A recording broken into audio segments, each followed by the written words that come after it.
നിങ്ങളുടെ ജീവിതത്തിന്മേൽ ഏത് തരത്തിലുള്ള ശത്രുവിനെയാണ് അഭിമുഖീകരിച്ചു കൊണ്ടിരിക്കുന്നത്? ഭയമാണോ? സ്പിരിച്വൽ ക്രൈസിസ് ആണോ? ഫൈനാൻഷ്യൽ ക്രൈസിസ് ആണോ? രോഗമാണോ? കർത്താവിൻ്റെ വചനം ആവർത്തന പുസ്തകം 28:7 ഇങ്ങനെ വായിക്കുന്നു: നിന്നോട് എതിർക്കുന്ന ശത്രുക്കളെ യഹോവ നിന്റെ മുമ്പിൽ തോൽക്കുമാറാക്കും. അവൻ ഒരു വഴിയായി നിന്റെ നേരെ വരും, 7 വഴിയായി നിന്റെ മുമ്പിൽ നിന്ന് ഓടിപ്പോകും. എന്നെ കേൾക്കുന്ന ദൈവവൈതലേ, ശത്രു നിങ്ങളുടെ ജീവിതത്തിന്മേൽ പ്രത്യക്ഷപ്പെടും. ഒരു ദൈവവൈതലിന്റെ ജീവിതത്തിന്മേൽ ശത്രു വരും.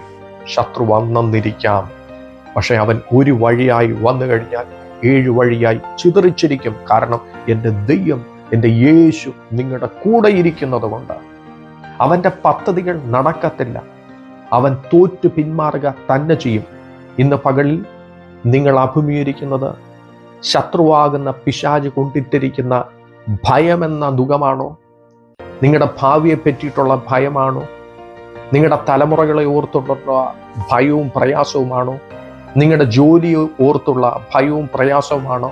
അല്ലെങ്കിൽ മറ്റുള്ളവർ നിങ്ങളെപ്പറ്റി എന്ത് ചിന്തിക്കുമെന്നുള്ള ഭയമാണോ? സാഹചര്യം അനുസരിച്ചുള്ള പേടിയാണോ നിങ്ങൾ അഭിമുഖീകരിച്ചു കൊണ്ടിരിക്കുന്നത്? നിങ്ങളുടെ വെപ്പണെ, നിങ്ങളുടെ ആയുധത്തെ, വചനമെന്ന ആയുധത്തെ യൂസ് ചെയ്താട്ടെ. നിങ്ങൾ അഭിമുഖീകരിക്കുന്ന ശത്രുവിനെതിരെ വചനമെന്ന വാളാണ് എടുക്കേണ്ടത്.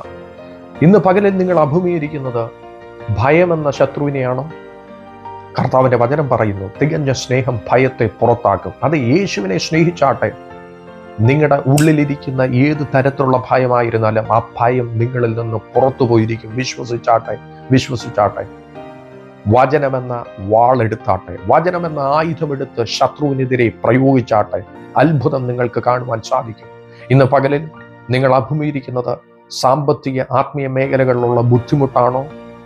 വിശ്വാസത്തിന്റെ വചനം എടുത്താട്ടെ, ആ വെപ്പൺ യൂസ് ചെയ്താട്ടെ. കർത്താവിന്റെ വചനം ഇങ്ങനെ പറയുന്നു, എൻ്റെ ദൈവമോ നിങ്ങളുടെ സകല ബുദ്ധിമുട്ടും തൻ്റെ മഹത്വത്തിനൊത്തവണ്ണം ക്രിസ്തുയേശുവിൽ പൂർണ്ണമായി തീർത്തുവരും. ഭാഗികമായി തീർത്തുവരും എന്നല്ല കർത്താവിന്റെ വചനം പറയുന്നത്, പൂർണ്ണമായി തീർത്തുവരും. ആ വചനം നിങ്ങൾ അനുഭവിച്ചു കൊണ്ടിരിക്കുന്ന ഡ്രൈനെസ്സിനെ നോക്കി പ്രയോഗിച്ചാട്ടെ. സ്വർഗത്തിന് ദൈവം നിങ്ങളുടെ ജീവിതത്തിന്മേൽ ഇന്ന് പകലിൽ അത്ഭുതം ചെയ്യുവാൻ പോകുന്നു. രോഗമാണ് നിങ്ങളുടെ ശത്രുവായിട്ട് നിങ്ങളുടെ മുമ്പിൽ നിൽക്കുന്നതെങ്കിൽ കർത്താവിന്റെ വെപ്പൺ യൂസ് ചെയ്താട്ടെ. കർത്താവിന്റെ വചനം ഇങ്ങനെ പറയുന്നു, എൻ്റെ കർത്താവിന്റെ അടിപ്പിണരാൽ നിങ്ങൾക്ക് സൗഖ്യം വന്നിരിക്കുന്നു.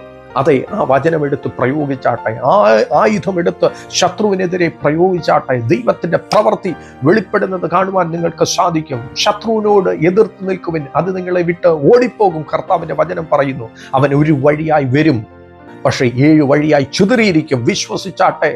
നിങ്ങളുടെ ആയുധങ്ങളുടെ മൂർച്ചയെ ഈ ദിവസങ്ങളിൽ കൂട്ടിയാട്ടെ. സ്വർഗത്തിന് ദൈവം നിങ്ങളെ വിളിച്ചിരിക്കുന്നത് പൂർണ്ണ ജയാളികളാകുവാൻ വേണ്ടിയിട്ടാ. നമുക്ക് കണ്ണുകളെ അടയ്ക്കാൻ പ്രാർത്ഥിക്കും. കർത്താവെ, നൽകി തന്ന അനുഗ്രഹിക്കപ്പെട്ട പ്രഭാതത്തിനിട്ട് നന്ദിയോടെ സ്തുതിക്കുന്നു. ഈ ദൂത് ശ്രവിച്ചുകൊണ്ടിരുന്ന എല്ലാ ദൈവമക്കളെയും പിതാവിന്റെ പുത്രന്റെ പരിശുദ്ധാത്മാവിന്റെ നാമത്തിൽ അനുഗ്രഹിച്ച് പ്രാർത്ഥിക്കുന്നു. അവരുടെ മുന്നിൽ നിന്നതായിട്ടുള്ള ശത്രുവിൻ്റെയും അവൻ്റെ പ്രവർത്തികളെയും ഇന്ന് പകലിൽ തിരിച്ചറിഞ്ഞ് അവൻ്റെ പ്രവർത്തികളെ ക്യാൻസൽ ചെയ്യുവാൻ ദൈവം കൈമാറ്റം ചെയ്ത ആയുധങ്ങൾക്കായിട്ട് നന്ദിയോടെ സ്തോത്രം ചെയ്യുന്ന കർത്താവെ, ഇന്ന് പകലിൽ ഞങ്ങൾക്ക് തന്ന ജയത്തിനായിട്ട് നന്ദിയോടെ സ്തുതിക്കുന്നു. സ്വർഗം തുറന്ന് പ്രാർത്ഥനയിട്ട് നന്ദി. സകല മാനവമത്വം കർത്താവിന് ഞങ്ങൾക്ക് ആ ജീവൻ തന്ന യേശുവിൻ നാമത്തിൽ തന്നെ. ആമേൻ, ആമേൻ, ആമേൻ. ഈ വചനത്താൽ ഇവരെയും ദൈവം സമൃദ്ധിയായി ധാരാളമായി അനുഗ്രഹിക്കും.